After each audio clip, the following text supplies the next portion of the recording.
Vamos lá, gente, continuando. Um outro mecanismo, tá, de que essa gestão democrática se viabiliza na escola é o conselho de classe.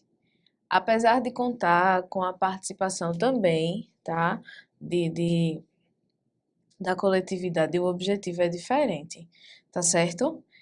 A gente observa aqui, né, aquela reuniãozinha com cafezinho e um gráfico aqui subindo, outro descendo, tá? Mas o foco maior aqui desse conselho de classe são questões pedagógicas, tá bom? Vamos lá, vamos caminhar. Esse conselho de classe, como eu falei para vocês, é mais um dos mecanismos de participação da comunidade nessa gestão democrática, certo? É, e constitui-se numa instância de vital importância no processo de gestão democrática, certo? Pois, segundo Dalben, guarda em si a possibilidade de articular os diversos segmentos da escola. Professora, mas isso não é o conceito de conselho de escola, não, não. Preste atenção, tá? E tem por objeto de estudo o processo o quê? De ensino. O foco do conselho de classe é processo de ensino, são questões pedagógicas, tá? Já lá o conselho escolar, a gente trata de tudo, pedagógico, financeiro, administrativo, tomada de decisões, aqui não, o objetivo é outro, certo? É, o objeto de estudo é o processo de ensino, certo? Que é o eixo central em torno do qual desenvolve-se o processo de trabalho escolar, tá? Qual é o foco aqui? Processo de ensino, tá? De ensino. Ou seja, eu posso dizer que o foco aqui de trabalho do conselho de classe são as questões pedagógicas. Professora, aí conta também com a participação da comunidade, aqui, ó. Questões pedagógicas, certo? Vamos aqui caminhando. Aliás, deixa eu só voltar aqui para falar um pouquinho mais para vocês, é que eu pensava que tinha mais texto. Esse conselho de classe, normalmente a gente só observa, mas aí não vai cair em prova não, né? Tô falando um pouquinho dele. A gente precisa, a questão de prova aqui, levar para a tua prova que o conselho de classe é um mecanismo de participação da comunidade na gestão democrática e que o foco dele é discutir questões, esse processo de ensino, ou seja, questões pedagógicas. Mas assim, normalmente a gente observa o conselho de classe nas nossas escolas acontecendo no final do bimestre, e muitas vezes lá no finalzinho do ano, né? Para decidir se o aluno fulano de tal vai passar porque teve muita falta, porque tem isso, né? Teve muita falta, porque não sei o quê, porque é bom em tal disciplina e não é em tal, e vamos decidir, tá? Mas o foco do conselho escolar, não, do conselho de classe não é só esse. É discutir as questões pedagógicas, as questões do processo de ensino-aprendizagem como um todo. Ó, aquilo que a gente planejou na outra reunião tá dando certo. O que é que a gente pode modificar, né? Vamos pensar numa metodologia diferente, enfim, é no processo de ensino como um todo e não só decidir se o aluno fulano de tal vai passar, tá certo? E conta também com a participação, tá, dessa comunidade, tá? Um outro mecanismo que a gente tem aqui que possibilita essa gestão democrática na escola, né, é a Associação de Pais e Mestres, tá? APMF, olha aqui, APM, lá vai eu apagar com o dedo. Jurando que nem sei o que. APM ou então APMF. Teu concurso pode trazer essas duas formas aí, tá? E aí, essa associação de pais e mestres, ou então pais, mestres e funcionários, é interessante que parte, claro, traz a representatividade a representação da coletividade, né, dos pais, dos professores e, se for a PMF, dos funcionários, mas o legal é que ela ultrapassa esse muro da escola. Não só naquele momento que a gestão, sei lá, convoca uma reunião, não, ultrapassa, certo? Enquanto instância de participação, vem aqui para o texto, constitui-se em mais um dos mecanismos de participação da comunidade na escola, tornando-se uma valiosa forma de aproximação entre os pais e a instituição e também os funcionários, né, se for a PMF, contribuindo para que a educação escolarizada, né, ultrapasse os muros da escola e a democratização da gestão seja uma conquista possível, até porque o vínculo aí também vai ser mais forte, né? Vai ser, é como o próprio texto diz, é uma aproximação maior entre pais, professores, funcionários, e esse vínculo vai ultrapassar aqueles muros da escola, tá? Formando, como o nome já diz, uma associação, certo? Uma outra instância de participação, e assim, eu acho que isso aqui lembra muito, né, da nossa vida escolar, tá? É o Grêmio Estudantil, o nome já diz tudo, tá? Isso aqui possibilita também, viabiliza a gestão democrática na escola, sim, mas aqui, óbvio, né? É óbvio que eu só conto com a participação dos estudantes, tá? Grêmio estudantil, certo? E aí tem eleições e há todo aquele. Ai, que saudade que eu tenho daquele processo de eleição eleitoral na escola. E vamos formar chapa, e vamos fazer a propaganda, tá? Isso é um processo muito importante na formação desse estudante, né? Na formação desse estudante enquanto cidadão crítico, participativo, certo? Que se envolve em questões políticas, ok? Vamos lá. Numa escola que tem como objetivo formar indivíduos participativos, né, críticos, né, já que um dos objetivos é formar um cidadão crítico, né, criativo, a organização estudantil adquire importância fundamental à medida que se constitui numa instância, segundo Veiga, tá, e uma Passos de Alencastro Veiga, adquire uma importância fundamental à medida que constitui numa instância onde se cultiva gradativamente o interesse do aluno para além da sala de aula, né? É, não fica claro nesse grêmio existem discussões de questões ali institucionais, tá? Daquela escola, vamos decidir tal coisa, vamos propor tal coisa, mas aí também esse caráter político, ele ultrapassa aqueles muros também da escola, né? Ele se enxerga, na verdade, como responsável, tanto por aquela escola, responsável por representar aqueles alunos, quanto é responsável por outras questões sociais que envolvam, vamos dizer, a educação, né? O respeito, a preservação do meio ambiente, já que isso também é muito forte no Grêmio, porque, só abrindo parêntese, o Grêmio ele funciona com as diretorias, né? Tem diretoria cultural, diretoria disso, daquilo outro.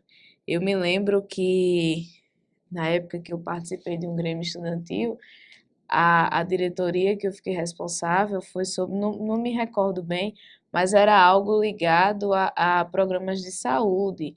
Então, assim, quando o texto diz aqui que o interesse do aluno vai para além da sala de aula, eu até me enxergo quando responsável por essa diretoria, eu visitei a Secretaria de Educação do município e convidei algumas enfermeiras para dar palestra sobre DST na época, na escola, é,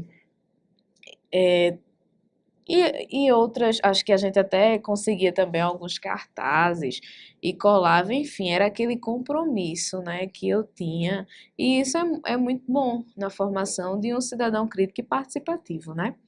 E vamos lá. É um mecanismo de participação dois, preste atenção aqui, gente, mecanismo de participação dos estudantes. Gente, é óbvio, tá, que a gente fala em Grêmio Estudantil, a gente vai contar com a participação dos estudantes. Mas por que é que eu estou grifando sempre? Por conta de pegadinhas de concurso, tá? Para não dizer que é uma instância de participação dos diversos segmentos, não. Tá? Aqui a gente está falando de estudantes, ok?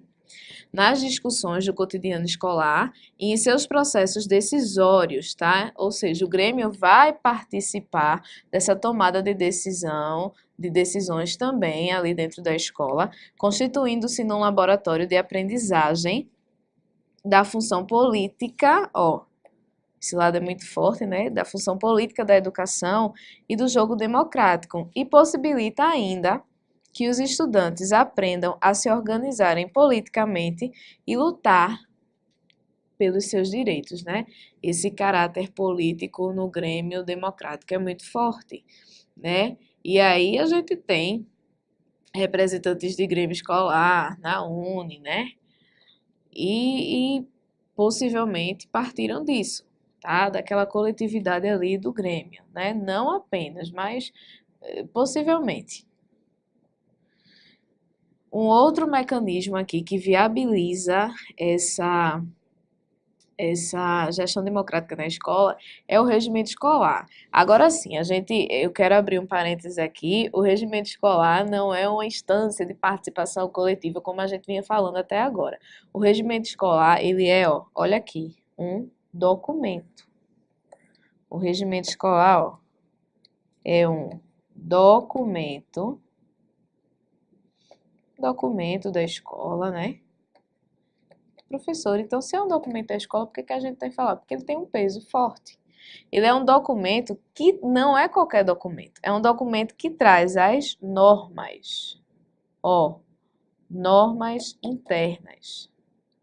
As normas internas ali daquela escola. Se é um documento que traz as normas internas da escola, e se a gente está falando em gestão democrática, tá? É preciso lembrar que esse documento que traz as normas internas da escola, numa gestão democrática, foi elaborado, claro, por todos.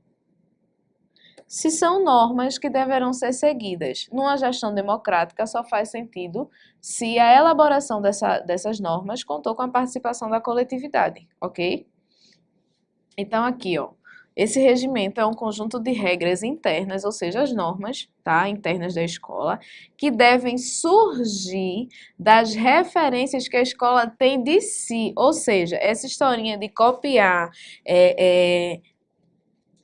regimento do Google, tá? Imitar o da escola da colega não dá, tá? São regras internas e que devem surgir daquela realidade, de como a escola se enxerga, das referências que ela tem sobre si, tá? E deve, é claro, estar de acordo com a legislação educacional, ou seja, eu não posso só olhar para a escola e esquecer as leis, não, tá?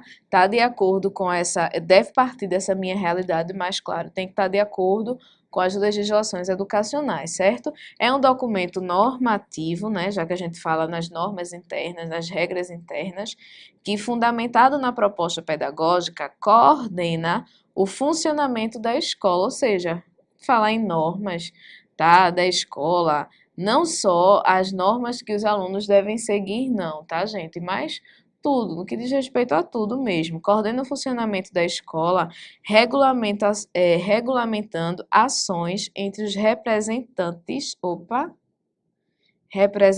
do processo educativo, certo? O que é que eu tenho que lembrar de regimento? Normas internas, tá? Que obviamente deverão ser seguidas.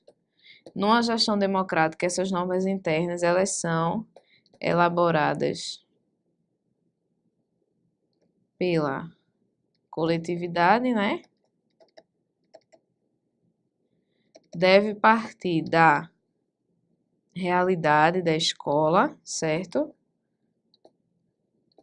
Deve partir da realidade, mas também deve levar em consideração as legislações educacionais que já existem, certo? Nós temos agora aqui acho que uma ou duas questõezinhas, tá? Pra gente treinar como é que isso cai.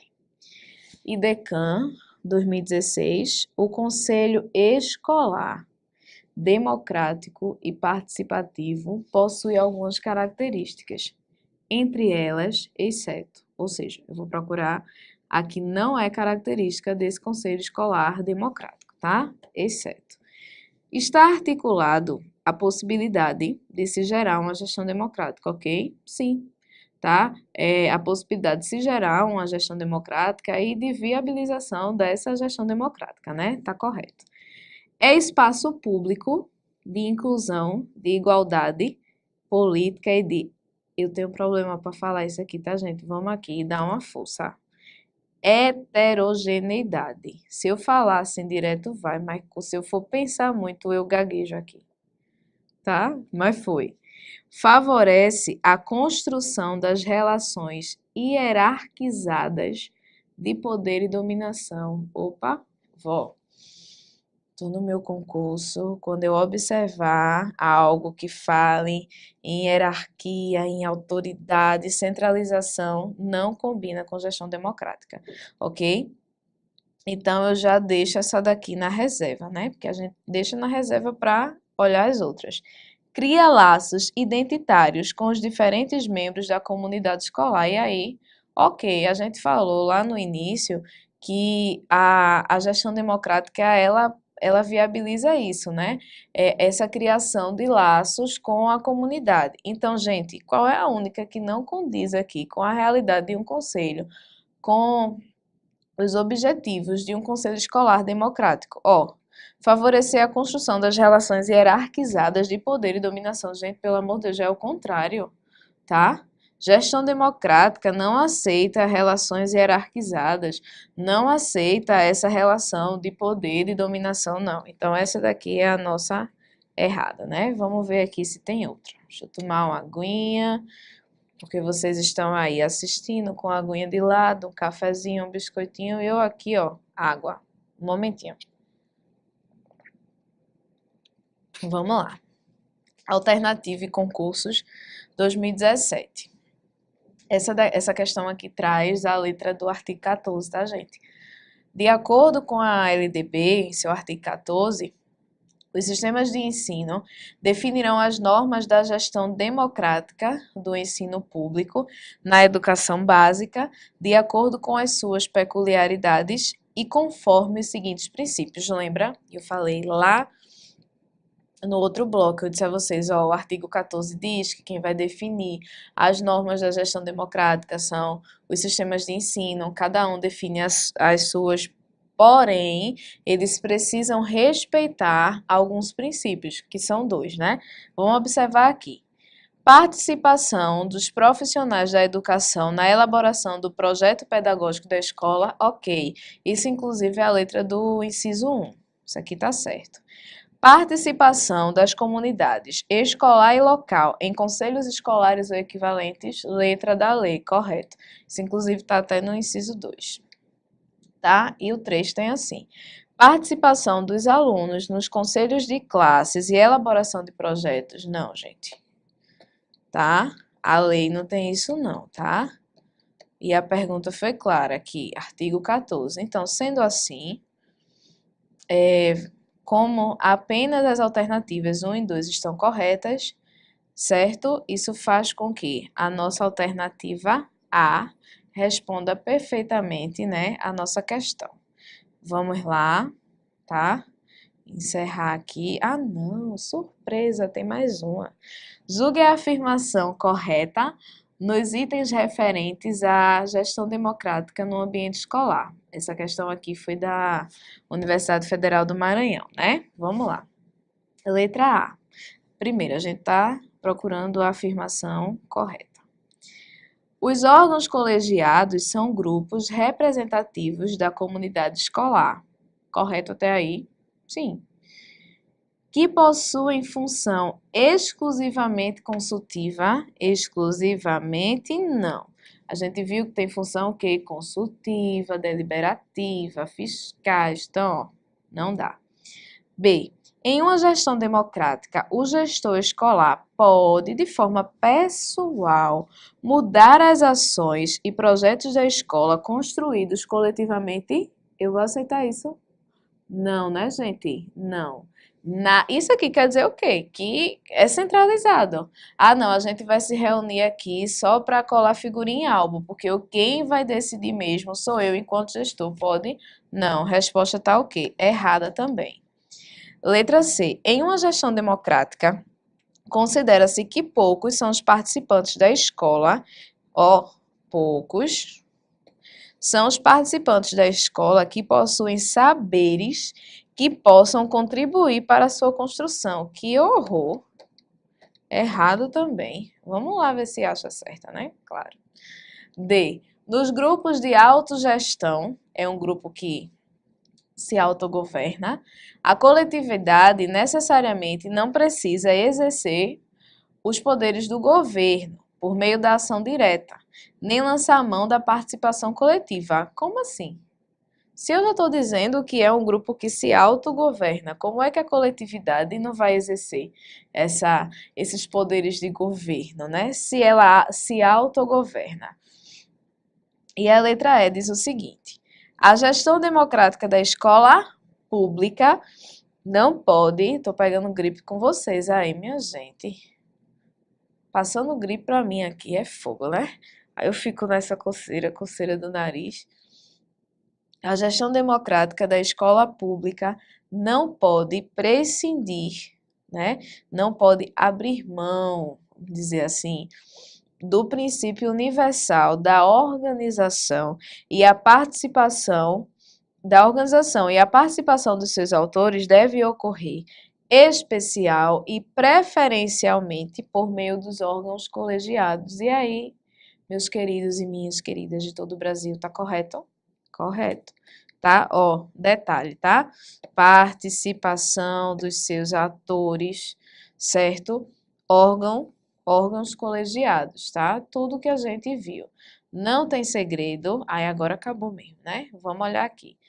Não tem segredo, certo? Não tem segredo, tá?